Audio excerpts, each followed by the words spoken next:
Bueno, pues hemos preparado a continuación una mesa redonda para abordar varios temas: educación y formación, valores y convivencia e inclusión. En definitiva, intentaremos hablar con expertos que, gracias a sus testimonios, nos van a dar una serie de pautas para hacer su vida mucho más activa, incluso, ¿por qué no?, también entretenida. Voy a presentárselos porque les tengo aquí ya dentro preparados.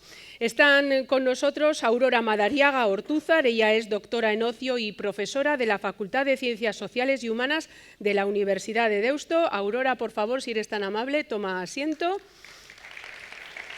Egunon.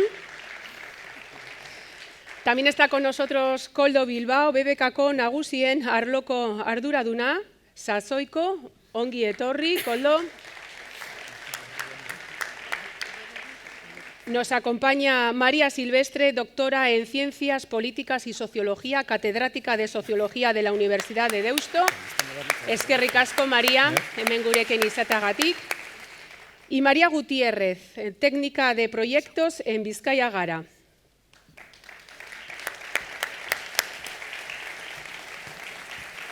Kaixo, María. Kaixo. Bueno, pues voy a sentarme aquí con vosotros y vamos a ir comenzando esta mesa redonda. Los cambios demográficos, Aurora, si te parece, empiezo contigo, que te tengo aquí como más cerquita, que se están produciendo, es decir, la esperanza de vida es cada vez mayor, constituyen uno de los fenómenos que más interés está despertando en las ciencias sociales. ¿Cómo es ese nuevo escenario que se nos presenta? Un escenario sin precedentes en la historia. Bueno, buenos días a todos y a todas. Gracias por la invitación, gracias por todas las personas que estáis asistiendo. Y bueno, creo que tanto en su primera intervención, Nora, como la ponente anterior, bueno, pues han explicado un poco que sí, que nos hallamos en un momento de vida que no hay marcha atrás y que cada vez vamos a vivir más años. Ahí tendríamos que matizar, no todo el mundo llega en las mismas condiciones físicas y mentales, aunque viva el mismo número de años. Entonces sí que es verdad que el escenario es totalmente novedoso, que como que si dijéramos la realidad va más rápido, la esperanza de vida, ha dicho la ponente, no. Sí, solamente el hecho de que estemos aquí aumenta 7 minutos nuestra opción. Nuestros hijos van a vivir más, nuestros nietos van a vivir más, pero quizás la sociedad, las políticas, los recursos económicos, los modelos de responder a necesidades, pues van quizás a veces un poco más lentos. Yo creo que también hay que hablar de cómo envejecemos cada uno, ¿no?, cada persona. Antes hablaba también la idea que ha dicho la ponente, me parece muy interesante. Una cosa es las personas y otra cosa es la población o la sociedad. Quizás tendremos entre los retos que apuntaba la ponente, y yo también añadiría los modelos de vivienda, los modelos de prestación de servicios de ocio.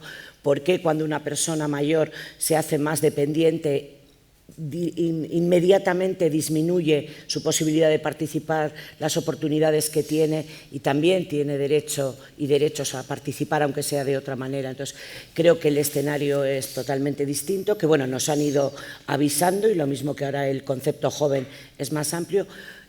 También creo que incluso el concepto de tercera y cuarta edad habrá que renovar, ya no... Porque ya no se utiliza mucho ese término. Es que creo que al final tiene como una connotación negativa, ¿no? Es como que cuando se jubila alguien que en teoría era con 65, que ahora a veces es antes o después, como que empieza otra nueva vida. No, la vida continúa. Otra cosa es que hay un rol que cambia, que es el del desempeño profesional, que quizás ha sido el núcleo de la vida de muchos de nosotros durante muchos años, pero la vida continúa. Es decir, yo creo que no hay que hacer planteamientos rupturistas, sino planteamientos más continuistas, ¿no?, de estilos de vida al final. O sea, decías que estamos trabajando por y para nuestros mayores. En estos años de vida sí que tenemos mucho más tiempo, todo se presenta como más pausado y debemos de disfrutar. O sea, estamos activos, quiero decirte, y tenemos que disfrutar también del ocio, ¿no?, considerado una experiencia humana integral y un derecho humano fundamental. ¿Sería muy atrevido afirmar que el ocio también es terapéutico? Bueno, más que atrevido, que es opcional. Creo que, o por lo menos nosotros trabajamos una visión del ocio como un ámbito de desarrollo.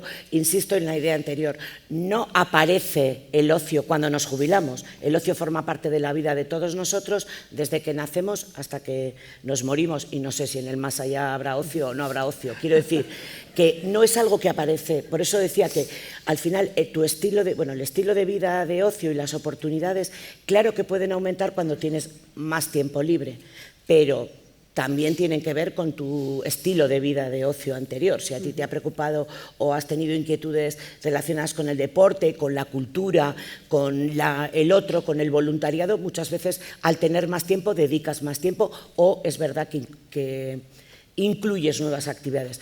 Yo no diría que el ocio es solo una función terapéutica. Creo que el ocio es un ámbito de nuestra vida, es una parte de la vida de todos nosotros, y en algunos momentos tiene una función más de corte educativo, como se hace con los niños, pues que hagan esta actividad para no sé qué, que hagan la otra actividad, o sea, un poco en cuanto a proceso de formación. Creo que para algunos colectivos y en algunos momentos puede tener una función terapéutica, rehabilitadora, para otros puede tener una función preventiva, de evitar consumos o tal, pero creo que la función principal del ocio es promover el desarrollo humano de la persona, de los grupos, de las comunidades y de las personas independientemente de su edad. Nuestros mayores tienen ganas, Koldo, de seguir activos, ¿no? de participar, de hacer cosas cuando dejan la vida laboral y, no sé, de desarrollar proyectos, de formarse, de disfrutar de la cultura también de manera diferente, y ahí BBK pues también les ofrece un espacio para autorrealizarse. ¿Qué es Sasoiko y con qué recursos contáis y qué es lo que les ofrecéis?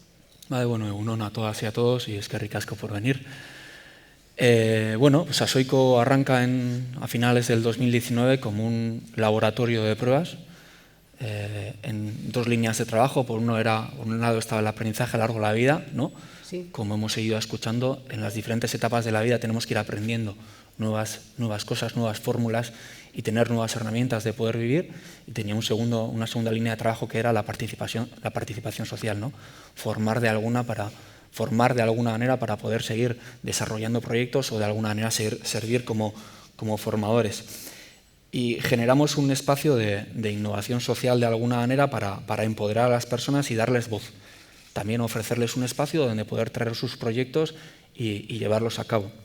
Y el envejecimiento activo pues es un paradigma que lanzó la comunidad científica en la década de los 70 y que luego después las Naciones Unidas lo hicieron suyo, y es verdad que de aquel momento pues estamos de alguna manera acercándonos a un momento donde las instituciones como BBK y las administraciones públicas pues tenemos que aprender a dar una vuelta, a responder de alguna manera de manera positiva y con nuevas respuestas a este paradigma, ¿no? Y es verdad que los cambios han sido pues bueno, no lo suficientemente grandes como nos hubiera gustado, y creo que Sasoiko pues, va un poco en esa línea de trabajo, ¿no? Estamos en el momento donde el famoso baby boom está jubilándose. Es un colectivo que seguramente no encontraba el espacio en los habituales clubes de jubilado que hacen y hicieron un gran papel desde los 80, 90 hasta el día de hoy, pero hay muchas personas que seguramente están aquí o están en sus casas pues que no encuentran su espacio o sus intereses realizados en este tipo de espacios, ¿no? Ha dicho antes Nora, las diferentes etapas de la vida están cambiando y desde que nos jubilamos a los 65 años tenemos 15 años de alguna manera de plenitud. Y ahí de alguna manera creo que ese curso medio de la vida es el gran reto a los que estamos intentando dar de respuesta desde Sasoiko, donde ya un ocio pasivo pues no es lo que muchas personas están encontrando, y de alguna manera tenemos que responder a las diferentes demandas, porque hay diferentes demandas. Y desde BBK también hemos hecho varias encuestas, grupos de trabajo, y no es tan sencillo responder a algo que no está en mente de muchas personas. Cuando preguntas muchas veces qué es lo que te gustaría hacer, pues muchas veces seguimos respondiendo un poco con el pasado. Entonces tampoco se nos está haciendo demasiado sencillo. ¿Y qué está haciendo Sasoiko de alguna manera? Pues esas dos líneas de trabajo de alguna manera, ¿no? Por un lado, he dicho antes, participación social. Es decir, dar oportunidades a aquellas personas que quieren contribuir a la sociedad, tanto en formaciones como en proyectos, como en liderazgos, como de alguna manera contribuyendo a su generación y a otras generaciones, porque tenemos que hablar también de intergeneracionalidad con nuevos retos y nuevos proyectos, y Sasoiko es el espacio donde puedan emerger esas novedades, y después BBK tiene que poner todos los recursos y todas esas herramientas a nuestra disposición, y hay una segunda línea de trabajo que es el aprendizaje a lo largo de la vida.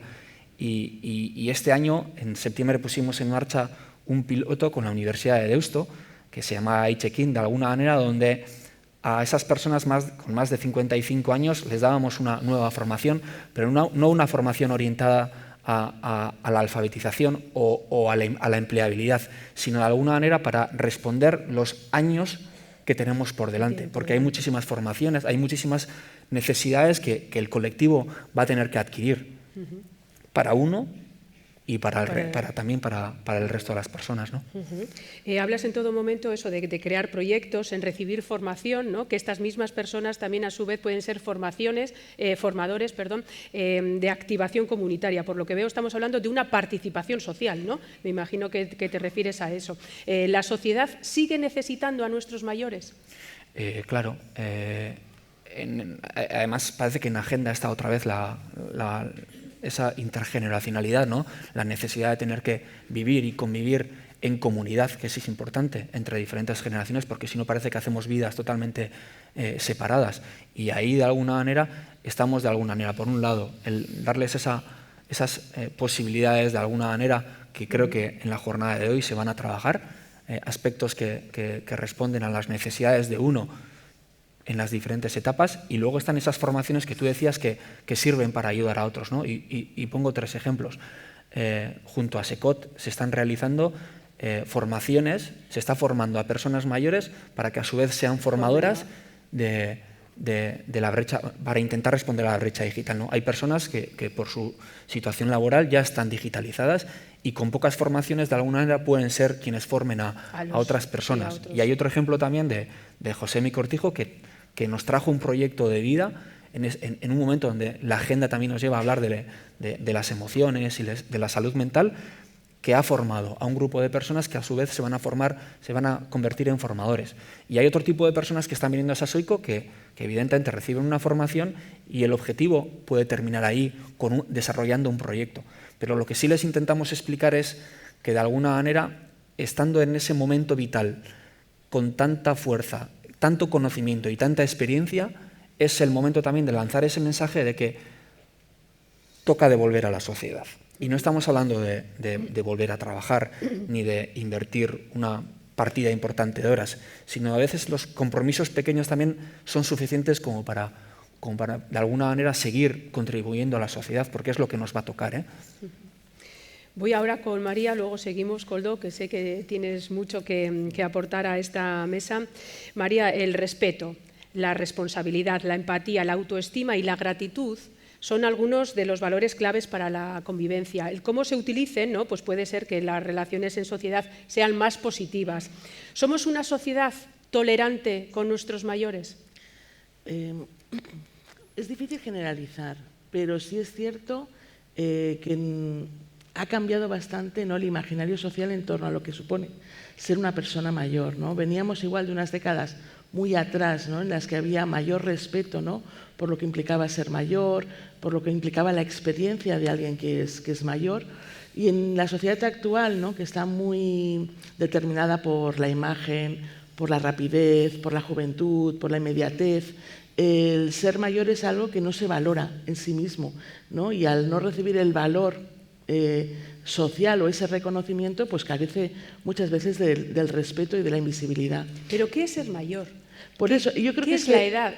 ¿La mentalidad? No hemos adecuado nuestro imaginario social a lo que significa ser mayor, ¿no? Es decir, estamos, ahora la ponente Dolors lo explicaba muy bien, estamos transitando, ¿no?, hacia un nuevo modelo demográfico y de hecho llevamos décadas transitando a ese modelo y sin embargo socialmente seguimos asociando determinadas definiciones a lo que es ser mayor o ser joven o ser pequeño que no se ajustan a la realidad demográfica.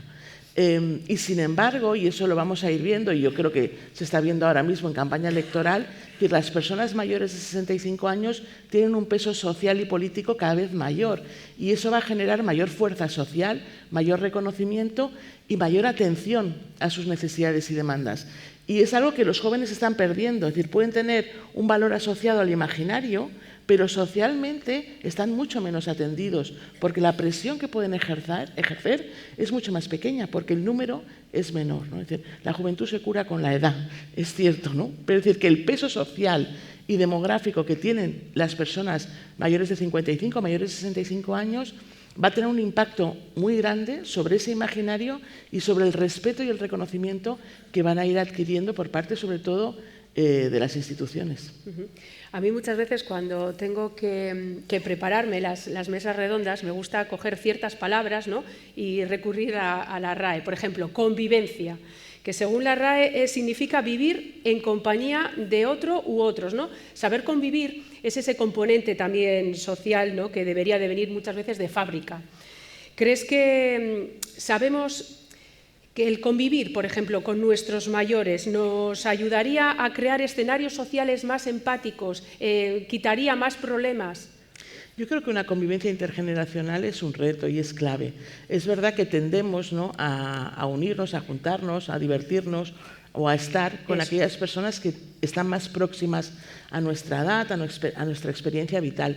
Es verdad que mientras estamos trabajando en el ámbito laboral hay una mayor relación intergeneracional, no solemos atender a la edad que tienen las otras personas, sino a la función que cumplen, ¿no?, y a la relación que tenemos con ellas, pero en la vida, vamos a decir, extralaboral, tendemos, ¿no?, a priorizar las relaciones más generacionales y no tanto intergeneracionales. Sin embargo, en el ámbito familiar tenemos claramente ahora mismo el papel que están jugando las abuelas y los abuelos en el cuidado de los nietos y de las nietas. Y eso es claramente intergeneracional y además es un reto, otro de los retos que tenemos como sociedad, cómo gestionamos el cuidado, ¿no?, no solo de las personas mayores más dependientes, sino de los niños y de las niñas. Y ahí yo creo que hay que introducir la variable interseccional género. Es decir, no envejecemos de la misma manera las mujeres y los hombres y no cumplen la misma función social las mujeres que los hombres, ¿no?, una vez que se hacen mayores. Y eso también lo tenemos que tener en cuenta un poco para adaptar, lo decía Dolores antes. Es decir, tenemos que adaptarnos a la nueva situación, no vamos a retrotraernos a la pasada, las pirámides van a desaparecer. Tenemos que adaptarnos a esa nueva situación. En la adaptación tenemos que evitar generar sesgos previos y tenemos que evitar que se generen marcos de desigualdad.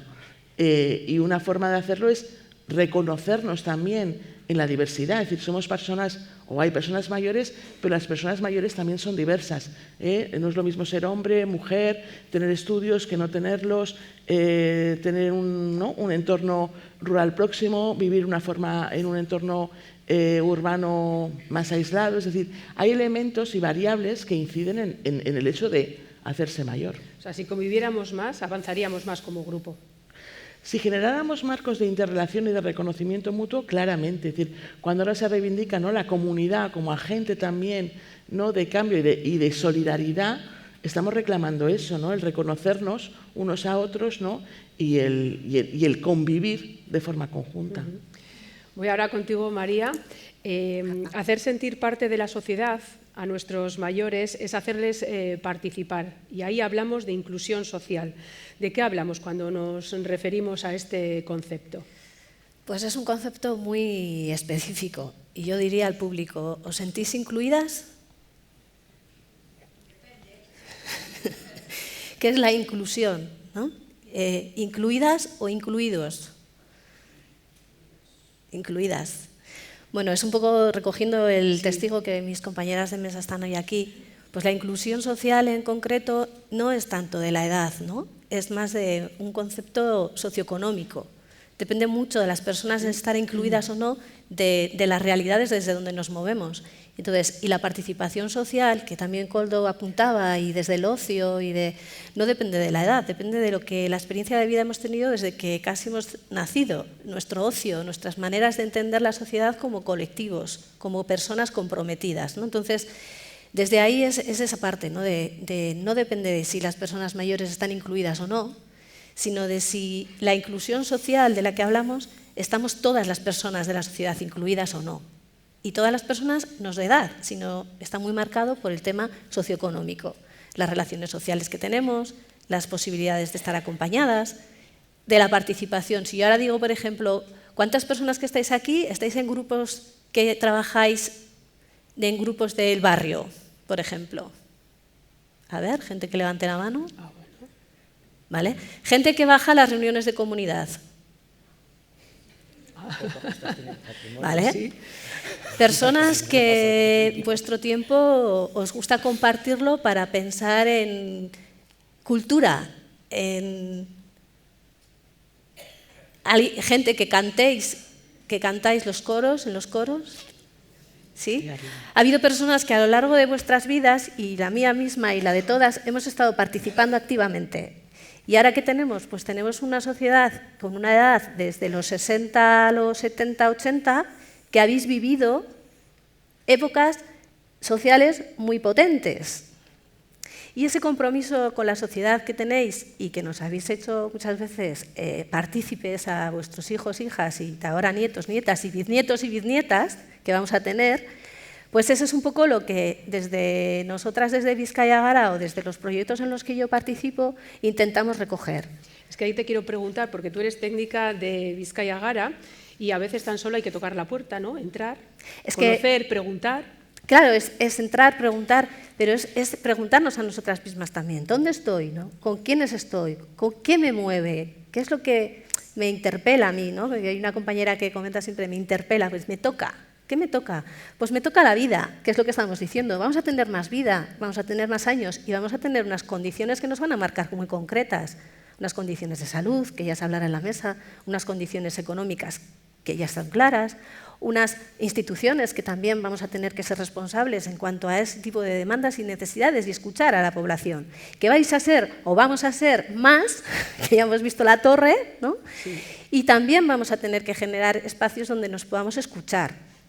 Antes, hablando con una compañera que está por aquí abajo, me decía, María, vosotros sois los que bajáis la edad de hoy. No estamos las personas mezcladas, reflexionando juntas y sacando en estos retos de sociedad juntas para poder seguir caminando. Evidentemente, yo estoy aquí hoy porque me entra dentro de la jornada laboral. Es así. Hay unos requisitos y unas obligaciones. Y vosotras no tenéis más tiempo. Y digo vosotras, las personas. No tenéis más tiempo. Tenéis otra organización del tiempo, que algunas no la podemos tener tanto, ¿no? En estos momentos, pero también los buscamos. Entonces, de esto va. ¿Cuál es el ADN de Bizkaia Gara? Pues un mogollón de ADNs hay. O sea, no hay un ADN, hay una escucha, no hay una trayectoria desde hace tiempo, ¿no? También, pues antes Volunta, la Agencia de Voluntariado de Participación Social, ahora Bizkaia Gara, o sea, venimos organizaciones sociales que llevan trabajando en el tercer sector durante mucho tiempo, gente de la universidad muy cercana a esas organizaciones, ¿no? Personas que también habéis estado en momentos, ahora no tan activos, pero sí laboralmente, en puestos, digamos, de la administración pública, ¿no? De la sociedad y de otros elementos, pues como BBK Obra Social. Esos recursos tenemos que ponerlos en marcha en relación con la ciudadanía. Que igual has dicho, no sé por quién está impulsada. Sí, bueno, Bizkaia Gara son 3 entidades detrás de la marca y está BBK, Obra Social, sí. Foru Aldundia, Bizkaiko Foru Aldundia y EDE Fundazioa. Entonces, es un poco, o sea, yo lo que quería trasladar aquí cuando veía, ¿no?, de inclusión social. ¿La inclusión social de quién? ¿Para qué? ¿Cómo? ¿Por qué? ¿Con quién? Y si no estamos juntas, no vamos a ningún sitio. Voy a sacar una palabra que es muy dura, encima de la mesa. Aurora, soledad, porque a veces la soledad, unas veces puede ser impuesta y otras veces elegida. Dura, ¿eh? Bueno, ahora muchas personas o muchos expertos hablan de soledad percibida. Quiere decir que no es lo mismo estar sola que sentirte sola. Yo creo que la pandemia ha incidido en todos los grupos de población y en todos los segmentos de edad, pero es verdad que hay algunas parte de las personas mayores que creo que han empezado a percibir esa soledad de forma especial. ¿Puedo añadir otra cosa? Claro, sí, sí. Es que al hilo de lo que estáis comentando, creo que también es importante como personas y como sociedad que reflexionemos y ampliemos los roles sociales, porque nosotros trabajamos desde hace 30 años en la Escuela de Ciudadanía, que lo gestiona Estudios de Ocio, y a veces algunas personas, para ellas mismas era impensable asumir un rol de estudiante en determinados momentos de la vida, independientemente de su trayectoria vital, de si habían ido o no a la universidad. Quiero decir que las motivaciones son diferentes. Entonces, yo creo que como sociedad también el principal rol, y de hecho muchas veces nos definimos por él, es dónde trabajas o qué has estudiado. Y la vida es más que lo que has estudiado o dónde trabajas, que al final lo que estudias es la oportunidad o las circunstancias X, que no todo el mundo las ha podido tener, y luego el trabajo, a veces todos sabemos que igual nadie hubiera soñado en trabajar donde ha trabajado, porque es donde te va llevando. Entonces, por ejemplo, los alumnos mayores que nosotros tenemos en Deusto-Bide, muchos de ellos agradecen asumir ese rol e incluso les ha posicionado en la familia de otra manera. Ya no era la ama de casa la que tenía que estar al servicio y al cuidado de las necesidades de todos. También esa persona tiene sus necesidades de horario de clase, sus compañeros, sus planes de ocio.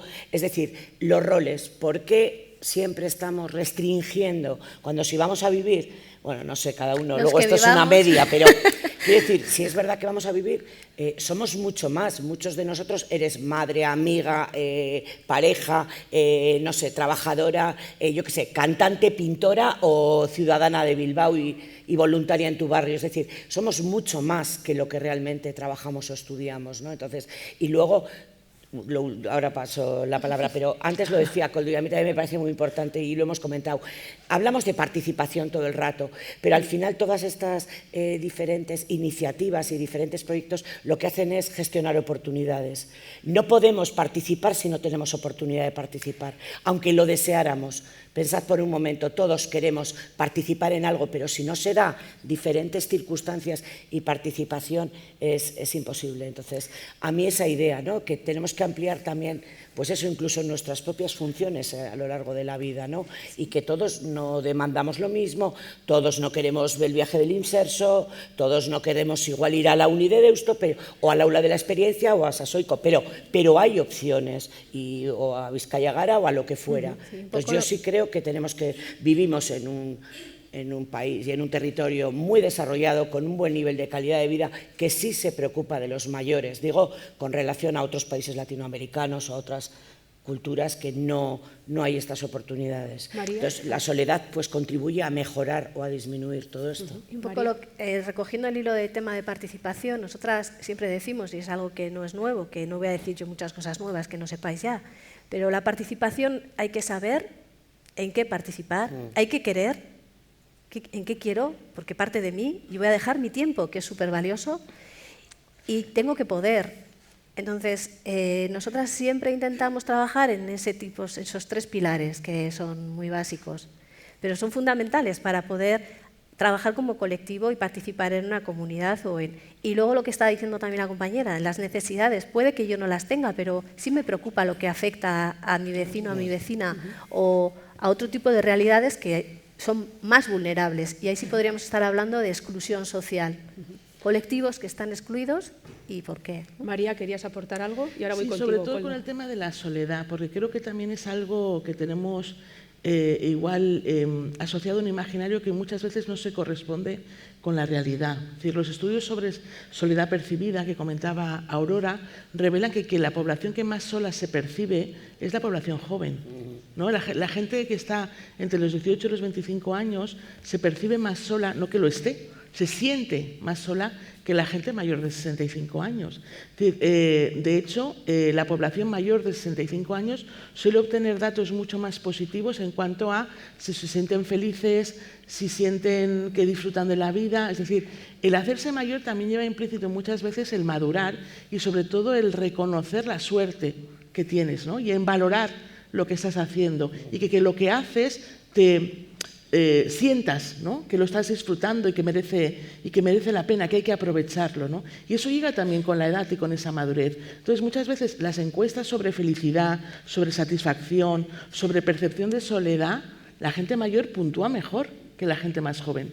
Y sobre todo, como consecuencia del COVID y del confinamiento, la población adolescente ha sufrido muchísimo esa soledad percibida, cuando no ha podido relacionarse con otras personas de la edad, ¿no? En un contexto de contención en el espacio. Entonces, muchas veces también tenemos que romper con esos mitos. Eso no quiere decir que no haya personas mayores que viven solas y, de hecho, que fallecen solas, sobre todo en entornos, como decía antes, urbanos muy grandes, donde desconocemos, ¿no?, de quién vive en el tercero, en el quinto o en el noveno. Pero no generalicemos tampoco, es decir, porque la gente mayor normalmente no se percibe o no se siente sola, ¿no? Y luego otro elemento, yo creo que también leí hace poco, ¿quiénes sostienen la cultura de este país? Las mujeres mayores. Son las que van al teatro, a la ópera, al cine, a las conferencias, a la formación. Es decir, allí donde vayas que hay un entramado cultural, la mayoría de las personas que allí asisten son mujeres mayores. Entonces, que tienen un afán por conocer, por participar, por aprender, y yo creo que eso también es un valor que hay que reconocer, ¿no? Koldo, hablamos de Agenda 2030, de BBK Cuna o BBK Clima. Tenemos ese reto, ¿no?, importante de hacerles partícipes de los objetivos de desarrollo sostenibles. ¿Qué y cómo se plantea la incorporación de este colectivo? O, no sé, te planteo la pregunta de otra manera. ¿Cómo pueden dejar un legado en este planeta? Aurora comentaba esos roles concebidos, ¿no? Y hay algo a nosotros que nos, no sé si nos duele o nos inquieta, que es que parece que cuando hay grandes campañas de objetivos de desarrollo sostenible, cambio climático, no pensamos en el colectivo mayor, ¿no? Muchas veces pensamos que es una generación a saltar, porque hay que formar a los más jóvenes. Y eso es un drama, porque seguramente el mayor legado que pueda dejar el colectivo más mayor es el que a sus hijos, nietos, bisnietos, dejarles el mejor planeta posible, el tener la mejor calidad de vida, el que en derechos vayamos avanzando, ¿no? Y para nosotras, a partir de septiembre, tiene que ser el gran reto, el que aquellos proyectos con el que concienciamos a toda la sociedad también llegue a este colectivo a partir de 55 o 65 años. Y es un trabajo importante y en lo que creo que no hemos acertado, pero sí de alguna manera es una oportunidad sin ninguna duda que yo creo que de la mano de universidades y otro tipo de instituciones podemos desplegar. Y hablando de las generaciones o de la intergeneracionalidad, comentabais evidentemente, ¿no?, cómo de alguna manera estas personas mayores que tienen tanto conocimiento pueden llegar de alguna manera a transferir ese conocimiento. Y seguramente tiene que ser otro de los otras grandes líneas de acción de alguna manera en esos proyectos intergeneracionales que pues, por lo que sea no arrancan, no son capaces de desarrollarse. Y seguramente tiene que ser ese conocimiento que uno ha adquirido, tanto en el ámbito profesional o en el ámbito personal, vinculado a tradiciones, cultura, historia, euskera, deportes, hay empleo, todo tipo de ámbitos en los que esa convivencia, que no cohabitación, sino convivencia de alguna manera, se pueda desarrollar. Antes, al principio de la mesa redonda, ha sacado el término clubes de jubilados, ¿no? Y BBK fue uno de los pioneros en ello. Bueno, ahora tenemos a Sasoiko. ¿Cuáles son los retos, los próximos retos que tenemos en esta línea? Pues seguramente, además de lo que he comentado hasta ahora, es que jornadas en esta línea de trabajo que vayan en la sensibilización y la concienciación de los temas que se están tratando lleguen al territorio. Seguramente es uno de los grandes retos que tenemos como Sasoiko.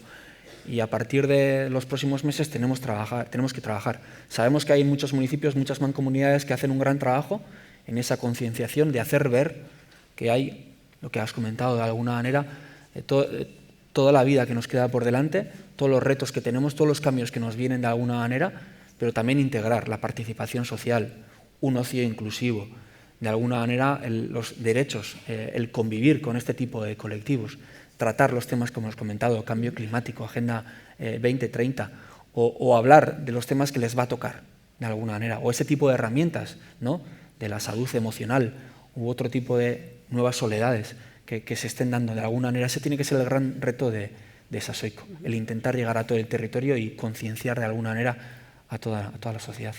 Y María, ¿cómo pueden colaborar todas estas personas que se encuentran hoy aquí en esta sala con Bizkaia Gara? Bueno, no con Bizkaia, o sea, sí, a través de Bizkaia Gara puede ser, porque nosotras conectamos, llevamos proyectos, ideas y personas, sobre todo. Lo estáis haciendo. yo lo sé que lo estáis haciendo y que estáis colaborando. Entonces, puede ser desde mi grupo, desde donde estoy, o desde mi asociación, o desde mi colectivo, pues venir y que os podamos ayudar a seguir manteniendo ese proyecto tan bonito que tengáis y a poderos acompañar y ayudar en cualquier necesidad que necesitéis. También en ver que quiero participar y no sé dónde, o quiero colaborar y no sé... Bueno, pues nosotras tenemos un montón de asociaciones que están con nosotras que hacen cositas en diferentes municipios de Vizcaya. Pero yo sobre todo es como... ya lo estáis haciendo. Lo que pasa es que a veces no lo sabemos, no lo conocemos. Entonces, no llegamos tampoco a todas las cantidades de grupos y colectivos y asociaciones y nuevos proyectos que se hacen en Sasoico y en otros muchos sitios, ¿no? Entonces, pues venir y nos tomamos un café. Claro que sí. Bueno, ¿cuál es la actitud, María, que tenemos que mostrar ante el espejo? Esa actitud ante la vida. Yo creo que, como decíamos, ¿no? Se ha dicho muchas veces a lo largo de la mañana, ¿no? Al final hay que disfrutar de la vida y hay que disfrutar de la vida en todos y cada uno de los momentos, ¿no? Y luchar muchas veces frente a los prejuicios o la invisibilidad o la mirada del otro, ¿no? Que a veces igual te hace pequeña o te limita, ¿no? En tu potencialidad o en lo que quieres hacer. Pero yo creo que a nivel social, aparte del reto de querernos, ¿no? Y de disfrutar la vida siempre, hay un reto social que yo creo que también que tenemos que tener en cuenta y que está vinculado con el tema del envejecimiento de nuestras poblaciones, y es el riesgo de la pobreza de las personas mayores, ¿no? Porque ahora durante mucho más tiempo permanecen fuera del ámbito laboral y no todas las personas mayores tienen la suerte de cobrar una buena pensión contributiva. Y yo creo que eso también es un reto como sociedad, es decir, cómo vamos a garantizar el sostenimiento, ¿no? De la vida de las personas mayores, y creo que ahí de nuevo tenemos que atender al sesgo de género.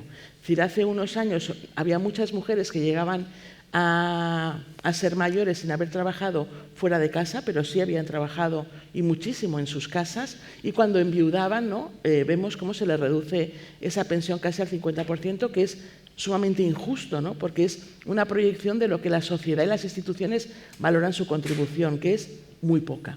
Pero ahora lo que estamos asistiendo es que muchísimas mujeres se jubilan después de haber trabajado fuera y dentro de casa, y en Euskadi, a fecha de hoy, la pensión contributiva que cobran los hombres es el doble que la pensión contributiva que cobran las mujeres. Es decir, hay un sesgo de más de 600 euros, una diferencia de 600 euros.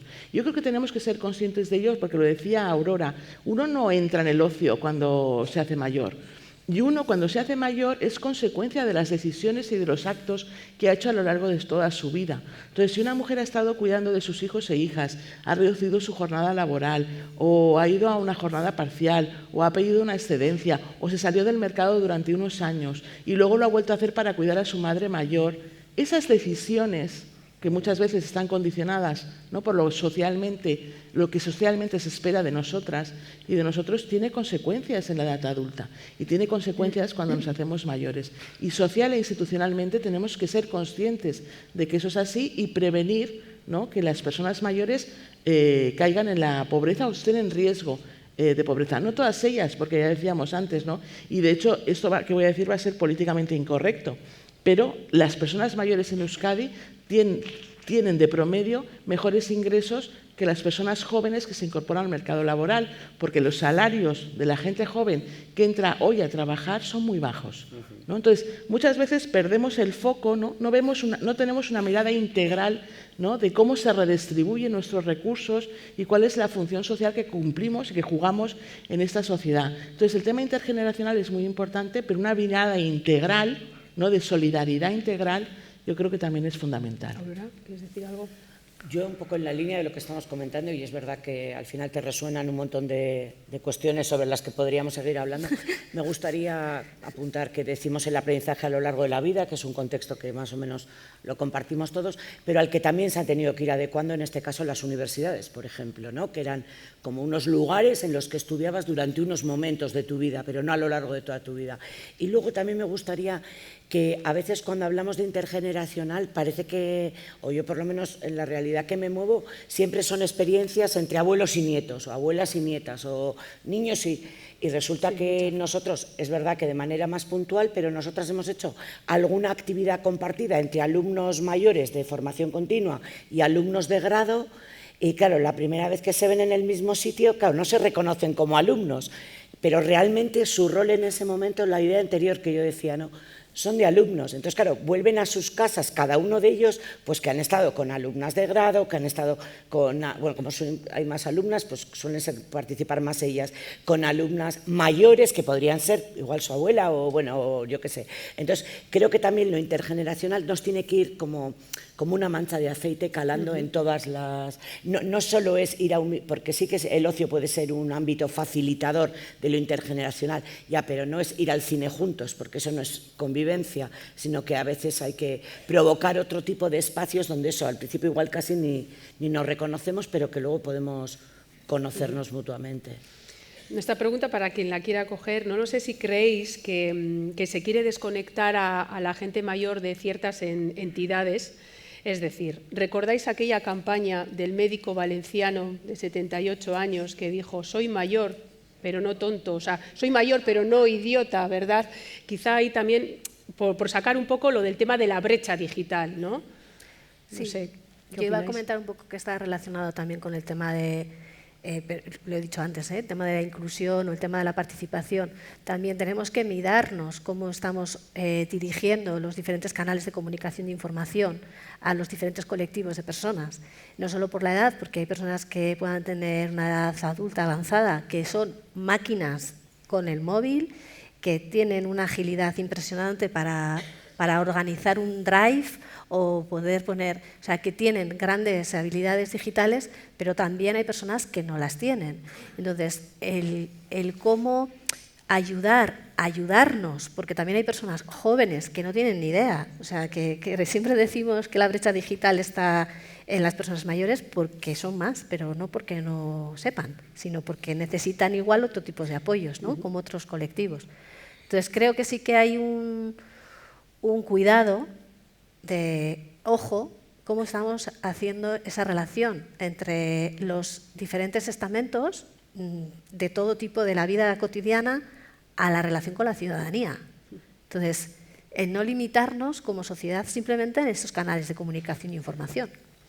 Nos queda poco tiempo para ir acabando. Sí que me gustaría una reflexión, ¿no?, por parte de los cuatro, y quizá podemos hablar de a qué retos nos enfrentamos como sociedad con una población, Aurora, que tiene cada vez más años.